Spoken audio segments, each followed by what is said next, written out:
আল্লাহ রাব্বুল আলামিন বলছেন, কুল ইন্না সালাতি ওয়া নুসুকি ওয়া মাহইয়ায়া ওয়া মামাতি লিল্লাহি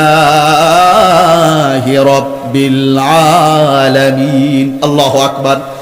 আল্লাহ রাব্বুল আলামিন তার নবীকে বললেন, নবী হে, আমার হাবিবুল্লাহ, আমার হাবিব, আপনি বলে দিন, আমার নামাজ, আমি আল্লাহ, আমার নামাজ, আমার কুরবানি, আমার জীবন, আমার মরণ, যা কিছু ইবাদত হবে, আখলাক হবে, খুলুক আজিম হাসানা, যা কিছু হবে সবকিছু কার জন্য হবে? একমাত্র আল্লাহ রাব্বুল আলামিনের জন্য সবকিছু হবে। সুবহানাল্লাহ। নামাজ হবে আল্লাহর জন্য, দিন কায়েম হবে আল্লাহর জন্য, যাকাত হবে আল্লাহর জন্য, সাওয়াম হবে আল্লাহর জন্য, পর্দা হবে আল্লাহর জন্য, সমস্ত কিছু একমাত্র আল্লাহ সুবহানাহু ওয়া তাআলাকে খুশি করার জন্য হবে।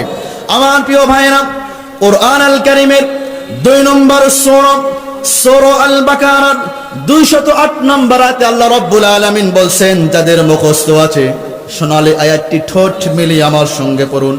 আল্লাহ রাব্বুল আলামিন বলছেন, ইয়া আইয়ুহাল্লাযীনা আমানু দুখুলু ফিস সিলমি কাফা। আল্লাহু আকবার।